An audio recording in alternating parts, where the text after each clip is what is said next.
Biblias y por favor, ¿verdad? Pónganse en pie. Vamos a 2 Tesalonicenses capítulo 2, versículo 1. Segunda carta de Tesalonicenses capítulo 2, versículo 1. Vamos a ver los primeros versículos y vamos a entrar en materia con el capítulo 2 en este estudio bíblico. Amén. Ok, leemos nuestras Biblias en nombre del Padre, del Hijo y del Espíritu Santo. Vamos todos juntos. Pero con respecto a la venida de nuestro Señor Jesucristo y en nuestra reunión con Él, os rogamos, hermanos, que no os dejéis mover fácilmente de vuestro modo de pensar, ni os conturbéis, ni por espíritu, ni por palabra, ni por carta, como si fuera nuestra, en el sentido de que el día del Señor está a la puerta. Padre, regálame sabiduría, inteligencia, gracia, autoridad, para que tu Espíritu Santo puedas edificar, exhortar, consolar nuestra mente y nuestros corazones. Señor, que tu palabra no vaya a caer en saco roto, en nombre de Jesús. Amén. Pueden sentarse. Aquí Pablo, acuérdense que lo estudiamos en el capítulo anterior, aquí en la introducción, se creía que había una carta que andaba circulando, que andaban diciendo que era, primero decían que era de Pablo, lo vamos a ver más adelante. Entonces hoy Pablo quiere aclarar este punto, que los hermanos creían que ya estaban pasando el periodo de tribulación, que el día del Señor ya había llegado. Entonces les dice Pablo, un momento, les voy a dar, y vamos a ver más o menos, ¿verdad?, un orden cronológico de las cosas que van a suceder antes de la venida del Señor, no del arrebatamiento. Estamos hablando del día del Señor, que es un día de juicio. Lea ahí por favor el versículo 2.1. Pero con respecto a la venida de nuestro Señor Jesucristo, ahí sí está hablando del arrebatamiento. Y en nuestra reunión con Él, os rogamos, hermanos, que no os dejéis mover fácilmente de vuestro modo de pensar. Miren,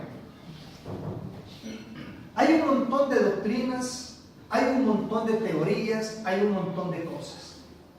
Pero usted y yo, por eso es importante el estudio, porque usted y yo tenemos que tener claro que dice Corintios que a la final, trompeta. Los muertos en Cristo, también lo dice Tesalonicenses, los muertos en Cristo resucitarán primero. Y nosotros, dice, los que hayamos quedado, seremos arrebatados con Él. Usted y yo tenemos que tener fe a eso. Tenemos que creerle a Dios, a Cristo, que Él va a venir. Hay gente, hermano, ¿cuántos Cristos no han salido?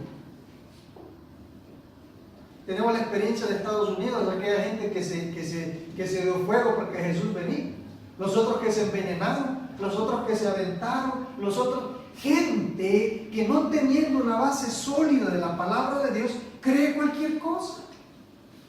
Entonces dice Pablo, ustedes tienen que tener una doctrina, una definición y no moverse de ahí. Digan lo que digan. Hay gente que está apasionada en el que quiere oír profecía. Según la palabra de Dios, los profetas, ¿hasta quién llegaron? ¿Hasta dónde llegaron los profetas? Hasta Juan. Todo lo que usted y yo queramos saber respecto a la venida de Cristo ya está en la Biblia.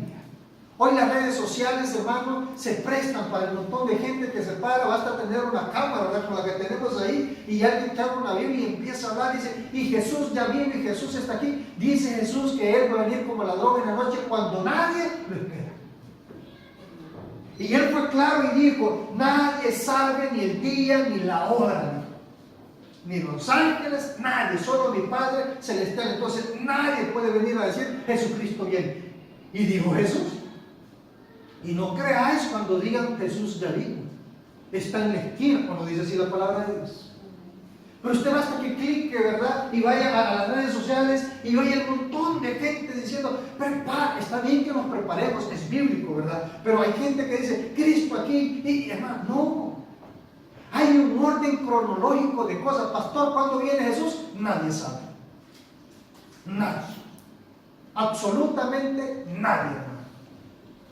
Después del arrebatamiento de la iglesia hay una línea cronológica de eventos que están escritos en la palabra de Dios. Pero del arrebatamiento nadie le puede, no hay nadie, a menos que sea un hereje, ¿verdad?, o que diga cosas fuera de la Biblia, nadie sabe el día ni la hora. No nos dejemos engañar. Y por eso Pablo en el versículo 2 dice, hermanos, que no os dejéis mover fácilmente de vuestro modo de pensar. ¿Tenemos que estar preparados? Sí. ¿Tenemos que estar en el pie de guerra? Sí. ¿Pastor cuándo va a venir? No lo sabemos, porque Pablo cuando hablaba en la carta, él decía, y nosotros, o sea que Pablo se incluía. Y de Pablo hasta ahorita, ¿cuántos años han pasado? Y no es que dice, como dice la palabra de Dios, y no es que él tarde en su venida, no, hermano, es que él sabe que hay mucha gente que todavía tiene que ser salva. Hay gente a quien se le va a predicar el evangelio todavía. Entonces, por favor, usted tiene que tener una base sólida. Cuando allá afuera le digan, mire, usted que no lo diga. Hábleme lo que quiera, pero la venida de Cristo nadie sabe cuándo. El arrebatamiento, ¿cuándo va a ser, pastor? Nadie sabe. La Biblia no dice nada. Y esa tiene que ser nuestra manera de pensar y de creer. El arrebatamiento de la iglesia va a suceder cuando nadie lo espere. ¿Cuándo? No se sabe. Y de ahí no nos movemos, porque no dice, cuando la Biblia dice, si la Biblia habla, habla, si la Biblia calla, calla. Amén. Así es que por favor, el otro día me mandaron un link, ¿verdad? Que decía un muchacho de no sé de qué país era, y él decía, miren señores, yo ya vi en visión que Jesucristo viene en las nubes. Yo respeto, hermano, pero a veces usamos esas cosas, no, digamos, es como aquel dice, yo les profetizo que va a haber terremotos, y está escrito, hermano. Bueno, dice así la Biblia. Dice que habrán terremotos, habrán guerras, rumores de guerra, no. Si es profecía, dígame el día, la hora y cuántos grados va a ser y el minuto, así yo me salgo. Esa es profecía. Pero hay gente que dice, van a haber terremotos, van a haber guerras. Dice, ¿está en la Biblia? Eso no es profecía, eso ya está escrito en la Biblia. Claro, es profecía de su futuro, que va a suceder, claro que va a suceder, está escrito. Pero hay gente que agarra esas cosas para andar metiendo miedo. El cristiano no tiene que tener miedo a la venida de Jesucristo, porque si usted tiene a Cristo en su corazón, usted se va. ¿Cuál es el miedo? Ay, pastor, va a suceder el arrebatamiento de la iglesia. Gloria a Dios, si para nosotros ese es un gran evento, hermano. Si es nuestra esperanza. Si es nuestro sueño, es nuestro deseo estar a la par de nuestro Señor Jesucristo, renunciar a este cuerpo de pecado, eso es el máximo. Entonces nosotros tendríamos que estar gozosos, no afligidos, que se aflijan los de afuera. Entonces ese punto tiene que estar bien claro, hermano. No os dejéis mover fácilmente de vuestro modo de pensar. Firme. Cerramos el punto diciendo, ¿Cristo viene? Sí. ¿Cuándo? Nadie sabe. Cuando usted menos sienta, usted y yo menos creamos, suena la trompeta. Otra versión dice con un grito de arcángel, dice. No sé cómo va a ser. ¿Y sabe qué es lo lindo? Solo los cristianos lo vamos a oír. Imagínense el relajo aquí en la tierra, hermano. Los extraterrestres se los llevaron. Y Ti se los llevó.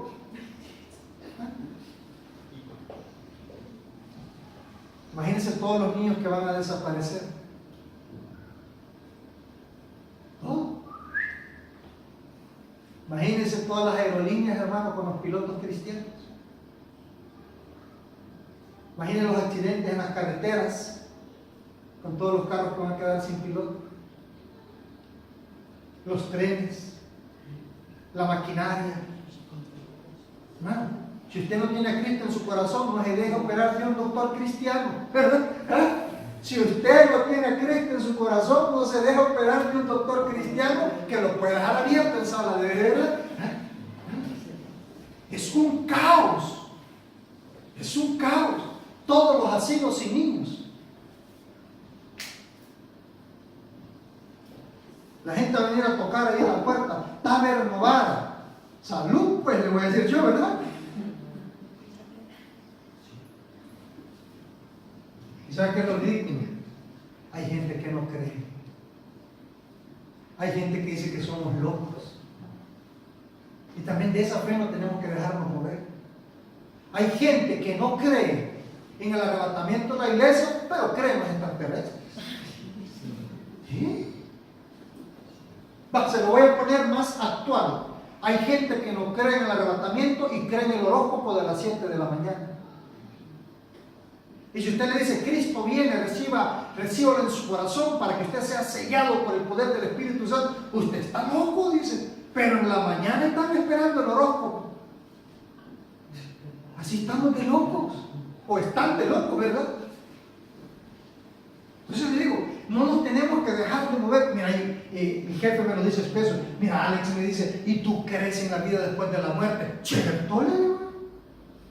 Ah, me dice, o sea que vos sos como los otros señores, te están esperando 7 esposas allá, me dice. Ellos así lo dicen. O sea, como aquí, nosotros como evangélicos somos una minoría, ¿verdad? Una minoranza. En vez de los otros son tantos. Entonces ellos dicen, hago esto, hago lo otro. El otro lado me están esperando un montón de muchachas, ¿verdad? Entonces me dice, entonces vos crees en eso. No, le digo, qué lástima, me dice, ¿verdad? Si no, ella me decía de la tuya. No, le digo. No, le digo, yo creo en la vida después de la muerte. ¿Y por qué crees en eso? Porque Jesucristo vino a morir por nuestros pecados. Y ahí me lo agarré. Y después me dice, sí, está bien, está bien, está bien, está bien. Yo le prediqué, hermano. Y a mí cuando la gente me dice, ¿usted cree en la vida? Yo creo, hermano. Si usted no cree, entonces, ¿qué está haciendo? Entonces, pero aquí venimos a estos países desarrollados, entre comillas, ¿verdad? Y usted dice, ya, yo soy ateo, yo no creo en Dios, y yo no sé qué. Yo tengo un amigo que él dice que es ateo. Yo soy ateo, me dice, yo no creo en Dios, disculpame, Alex, pero yo no creo en Dios, me dijo un día. Mira, pues le digo yo, el día que te muras, que te van a tirar al barranco, le digo. Ah, no, me dijo, ya tengo lista la misa, ¿y qué vas a ir a hacer? No tanto no crees en Dios. No, mira, que no, le digo. ¿O sos ateo? ¿Qué pasó? Si usted es ateo, no cree en Dios. Entonces lo echan un saco negro, lo hagan lo que, ¿de qué? Tanto no le sirve, ¿no? Pero él me dice, no, me dice, no, le digo. Si no sos ateo, que no te lleven a la misa, porque ellos creen en eso, ¿verdad? Que ya muerto lo van a llevar, lo van a poner, le van a decir sus 4 cositas, le van a zafar el billete, ¿verdad? Y usted ya va a tener oportunidad. No, estás condenado. Un día le dijeron al hermano Pablo, en Argentina, hermano Pablo, le dijeron, y si lo que usted predica es mentira, ¿cómo quedamos?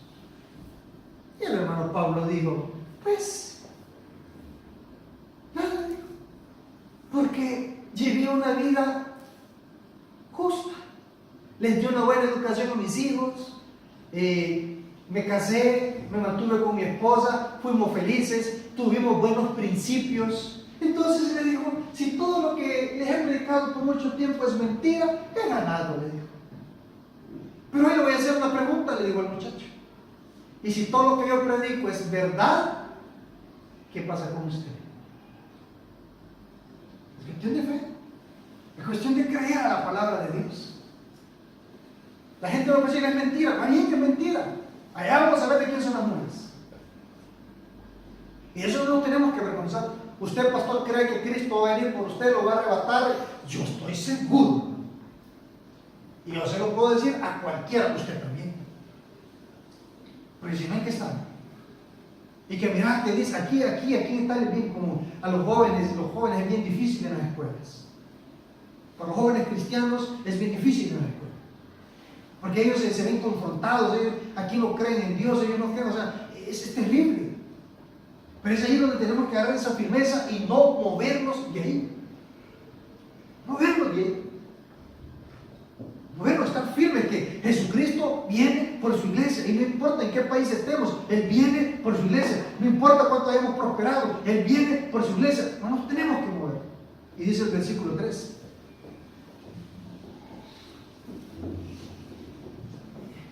Él dice, porque no os dejéis mover fácilmente de vuestro modo de pensar, ni os conturbéis ni por espíritu, ni por palabra, ni por carta, como si fuera nuestra. En el sentido de que el día del Señor, ahí ya no está hablando del arrebatamiento, está hablando de juicio, está cerca. Ni por espíritu. Mire, hermano, a mí Dios me ha revelado, no hay mayor revelación que la perfecta palabra de Dios. Dios me reveló, no. Mire que ahí ha salido un libro, aquí hay muchos libros, ¿verdad? El libro de este, el libro de lo otro, el libro de aquí. Yo que me confronto mucho con estos señores me dicen, pero en el canon bíblico de ustedes han metido solo libros que a ustedes les interesan, me dicen, porque está el evangelio del este, está el evangelio del otro, y eso ¿por qué no lo metían? Como no van de acuerdo, la mentira, dicen ellos, que ustedes quieren predicar, y les digo yo, mira, usted crea lo que quiera, si que yo no lo estoy obligando. Bueno, yo creo, créalo. Pero yo no me voy a dejar llevar por lo que dice la gente. Yo me voy a basar en lo que está escrito en la palabra de Dios. No importa quién lo diga, si por espíritu, por revelación, por esto, por lo otro. Hay gente que dice, yo vi a fulano de tal. Dice la Biblia que los muertos ni uno puede ir para allá ni el otro puede venir para acá. No dice así la Biblia, ¿no? O sea, al menos mi Biblia es clara cuando dice que nadie puede ir allá y nadie puede venir de allá para acá. Y entonces yo vi a fulano y me llegó a decir que cuando el rico estaba ya asándose, ¿qué le dijo el rico a Abraham? Padre Abraham le dijo, manda a uno y que le diga, ¿verdad?, a mis parientes que esto es verdad. ¿Y qué le dijo Abraham? A Moisés y a los profetas, ¿quién? Entonces les digo, son cosas que tenemos que ir forjando esta base sólida, que no importa el que venga, loco. Mire, hoy gracias a Dios, nosotros quizás como bautistas, como iglesia, estamos luchando, pero a mi lado, se lo digo yo, están sucediendo fenómenos, gente que viene, ¿verdad? Usted me cae bien, pastor. Así. Pastor con panza, pastor de confianza, ¿verdad? Entonces basta que sea un poquito pastor y no tienen un fundamento, no tienen una escuela. Mire, yo oigo de gente, hermanos, que compran una Biblia cara. Hermano, sí, usted puede comprar lo que usted quiera.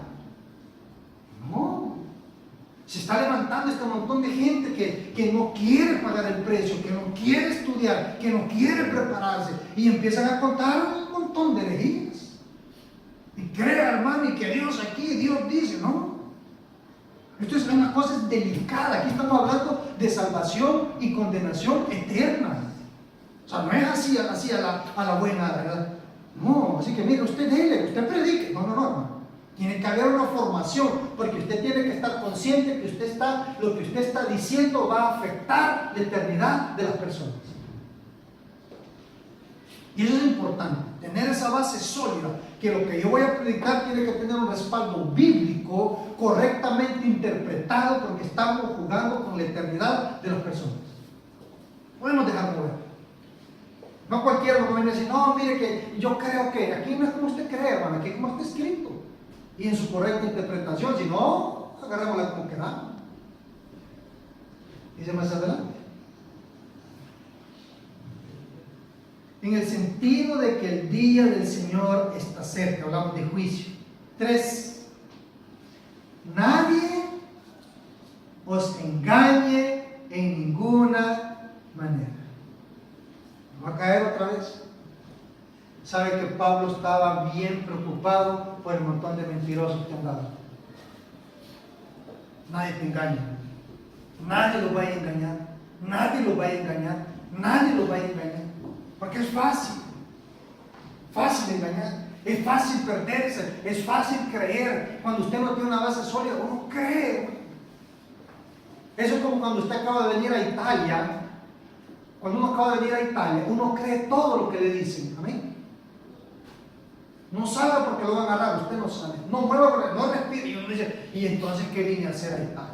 Pero cuando usted empieza a estudiar la ley italiana, se va dando cuenta que hay muchos márgenes donde pudiéramos trabajar, donde podemos trabajar para nuestro bienestar como migrantes. Entonces dice Pablo, nadie, absolutamente nadie, os engañe en ninguna manera. ¿Por qué? Dice, porque no vendrá, esto por favor es importantísimo, porque no vendrá sin que antes venga uno, la apostasía, y se manifieste el hijo de pecado, el hijo de perdición. 2. La iglesia de Tesalónica estaba sufriendo mucha persecución. Entonces ellos creían que ya estaban en la tribulación por lo que estaban sufriendo. Entonces viene Pablo y les dice, no. Antes, ahí ya no estamos hablando del arrebatamiento, no me confunda, estamos hablando del día grande del Señor, que es el día de juicio. Entonces les digo, antes que ese día de Dios venga, van a suceder 2 cosas. Primero, la apostasía. ¿Qué es la apostasía? Es apartarse de la fe. Esa es la apostasía. Pastor, ¿y por qué no estamos en la apostasía? No, porque usted y yo todavía creemos en un Dios real. Hay un remanente fiel todavía sobre la tierra.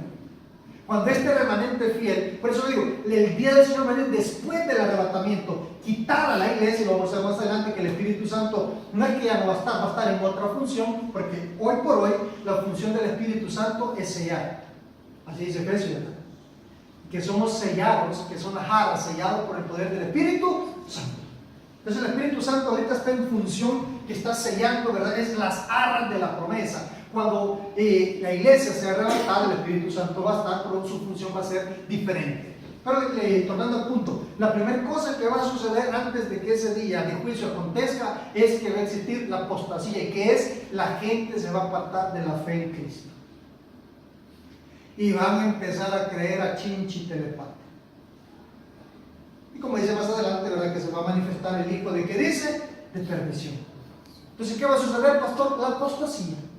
Se van a apartar de la fe. La iglesia importante, ¿verdad? O las iglesias se van a apartar. Acuérdense que la tierra queda en un caos después del arrebatamiento que ya hablamos. Acuérdense que van a haber tantas circunstancias. Entonces allí se va a crear un terreno, va a ser la antesala para que aparezca, según el versículo 4, que dice: 3. Nadie os engañe en ninguna manera, porque no vendrá sin que antes venga uno la apostasía y se manifieste el hombre de pecado, el hijo de perdición.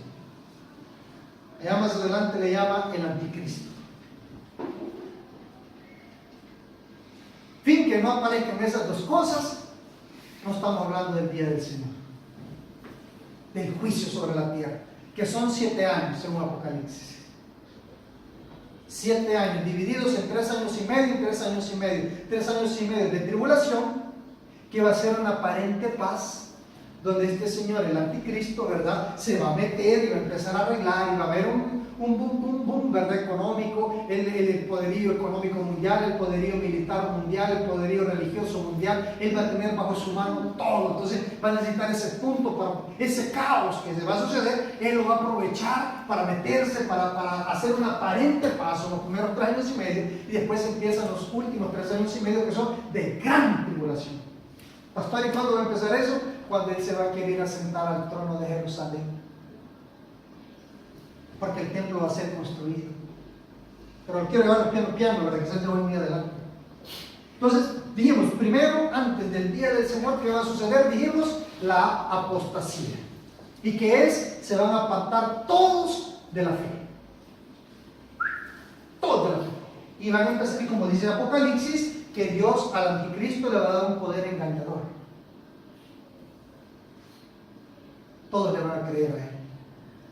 Tanto que se va a hacer pasar por Dios, pues, y no se va a ir a meter al templo y va a querer que lo adoren como Dios, porque dice que va a venir con grandes señales. O sea, va a tener poder.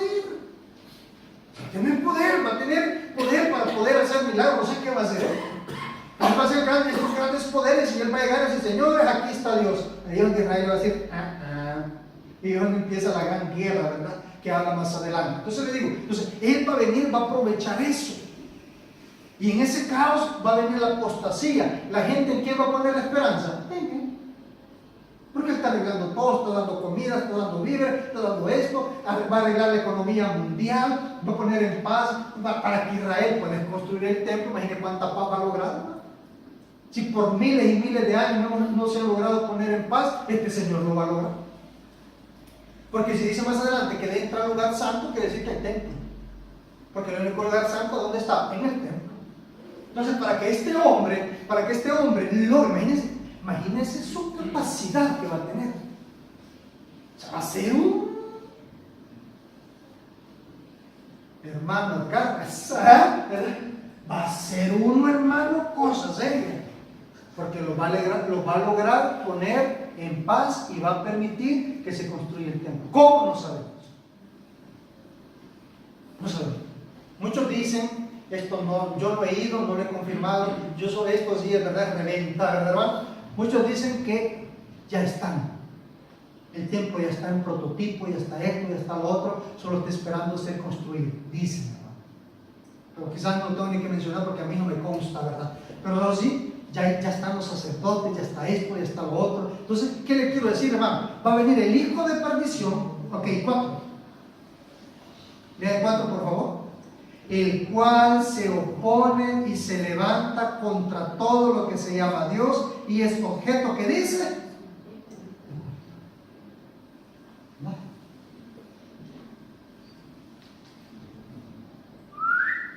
¿Verdad? Él va a prohibir todo. Y como el mundo va a estar vendado, y como el mundo va a estar cegado, la gente le va a creer. ¿A dónde va Vicente? Ahí está. Pastores, miren, es bien sencillo, hermano. Vámonos a nuestro país de origen, El Salvador. Cuando había las grandes finales, las iglesias estaban vacías. Porque la gente, ¿dónde estaba? En el estadio. La final del equipo no sé qué con el equipo no sé cuándo, ¿verdad? El Salvador, hermanos, la gente no iba a la iglesia. Las finales de la Champions, la gente no va al culto, porque hay que ver la final. Y esto, que estamos todavía en el periodo de la gracia, imagínense en ese periodo. Y el que va a tener todo el poder, Dios le va a permitir de tener tanto poder, él va a engañar a toda la gente. Y va a impedir, o sea, mire, lea por favor bien el versículo 4, el cual se opone y se levanta contra todo lo que se llama Dios. O es objeto de culto. ¿Vale? Se va a poner contra. Ahorita quizás ya no mucho, hermano, pero nosotros que estamos en esta parte de Europa, si usted habla con personas que acaban de salir, ¿verdad?, de la ex Unión Soviética, ellos todos se designan ateos. Ellos no creen en Dios, porque vienen de un régimen. Yo conozco muchas personas. Tenemos unas amigas que son de Ucrania, no sé, sí, creo que de ahí son. Y ellas dicen, nosotros de niños teníamos nuestra doctrina.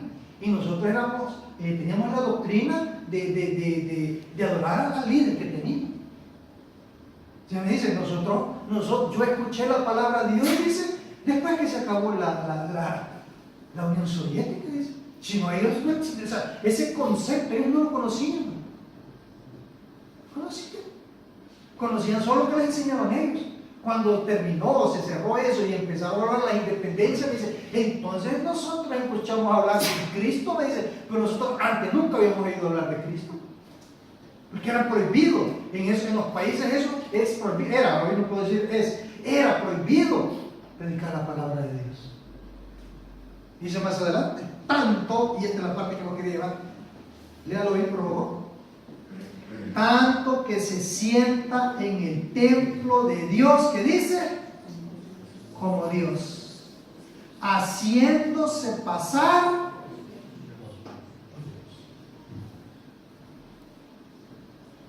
¿A dónde se sienta? ¿Hay templo ahorita? No. Entonces eso nos dice que lo van a construir. Pastor, ¿por qué no puede construir el templo Jerusalén de Israel? Es bien sencillo, hermano. Porque ¿quiénes somos el templo ahorita del Espíritu Santo? Nosotros. Usted y yo somos el templo del Espíritu Santo.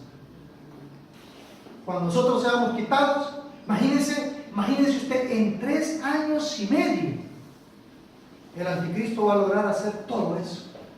3 años y medio. En 3 años y medio, no sé cómo él va a lograr que se construya el templo en Jerusalén. O sea, es algo. Sí. Claro, las tecnologías que tenemos ahora, tal vez 50, 60 años, 100 años atrás, era bien difícil decir cómo lo van a lograr en 3 años y medio. Hoy se ve que se puede hacer, ¿no?, con la tecnología que hay ahora. Entonces, van a lograr hacer eso, pero él va a llegar al punto que va a decir, bueno, señores, cuando estudiamos Apocalipsis, vamos a regresar aquí, ¿verdad? Pero no me quiero ir hasta Apocalipsis, sino que se construye el templo, él hace señales, prodigios, milagros. Acuérdense que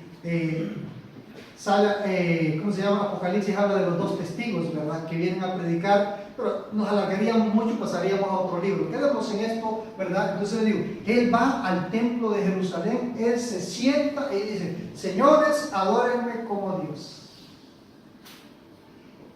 Israel le dice, y es ahí donde empieza la gran tribulación. y empieza la guerra contra el pueblo santo de Dios. Y dice el versículo 4, y aquí cerramos, y se los vuelvo a leer: el cual se opone y se levanta contra todo lo que se llama Dios o es objeto de culto, tanto que se siente en el templo de Dios como Dios, haciéndose pasar. Y si no, vamos a ver si lo alargamos un poquito más la otra semana. Pastor, ¿qué tenemos claro? Que Cristo viene bien. Bien. Para el pueblo de Cristo, para los que tienen a Cristo en su corazón, Él viene a arrebatar su pueblo. Para los que no quieren nada con Jesucristo, el día del Señor viene y viene con juicio. Juicio. Juicio. Ahora, hermanos, y con el arrebatamiento también se acaba el periodo de la gracia. Ahora Cristo ha muerto por cada uno de nuestros pecados. Basta arrepentirnos, reconocernos como Dios, y usted y yo, según Efesios, recibimos las arras de las promesas del Espíritu Santo que viene sellado en nosotros. Acabado, hermano, partiendo, llegado el arrebatamiento, se termina el periodo de la gracia y se activa el reloj escatológico de Jesucristo. Las 69 semanas de Daniel, y entramos a la última semana. Y ahí sigue, hermano.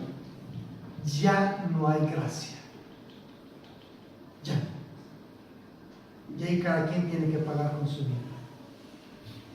Ahora es gratis. ¿Sabe cuál es el problema? Que la gente dice: ¿ustedes creen que es así de fácil? Y yo, cuando alguien me dice: ¿y usted cree que es así de fácil salvarse? A mí me da risa. Porque no ha sido fácil. Tuvo que descender Dios, tomar forma humana, renunciar a Dios, porque Él dice: renunció, no escatimó. El Padre dice: no escatimó a su único hijo, pero también Jesucristo renunció a su deidad. Y tuvo que morir, dice, y tuvo que morir y muerte de cruz. Porque tenía que ser un cordero sin mancha, sin pecado, y el único que se encontró era Cristo. O sea, no es así de fácil. No es que usted cree que yo hago una oración y yo soy salvo. No. Si confesares con tu boca que Jesús es el Señor y creyeres en tu corazón que Dios le levantó de los muertos, serás salvo. No es así que la gente dice: ¿usted cree que así fue de fácil? No, hermano, no ha sido fácil. Descendió Dios, se hizo hombre para morir por cada uno de nosotros. El precio que se pagó fue alto. Fue alto. No ha sido así de fácil. Fue alto. Que para usted y para mí, como dice Efesios, no es por obras para que nadie se gloríe. Estoy de acuerdo, pero hubo alguien que pagó el precio. Y hasta el día del arrebatamiento, hasta el día que suene esa trompeta, la salvación, y estamos en el periodo de la gracia. Un día que suene, cuando suene la trompeta, que no sabemos cuándo, ¿verdad? Que no sabemos cuándo, ese día se acaba la gracia y empieza el reloj escatológico. Ahorita el reloj escatológico está parado. Con la gracia se para. ¿Cuánto dura? Nadie lo sabe. Sucede el arrebatamiento, el reloj se activa otra vez y empieza la línea escatológica a llevar su tabla de marcha, que después del arrebatamiento todo está escrito. Todo está escrito. Después del arrebatamiento todo está escrito. Lo único que no sabemos es el arrebatamiento. Pero ¿qué? Porque lo estudiamos hace como 4 semanas, quizás un mes, que dice que el cristiano no tiene que estar afligido, tiene que estar contento, porque cuando menos nos sintamos usted y yo, vamos a estar en la presencia de nuestro Dios. Vamos a orar. Padre, gracias por tu amor, por tu misericordia. Bendito Dios, gracias por fortalecer nuestra fe, Señor. Gracias, Señor, porque nos has dado ese privilegio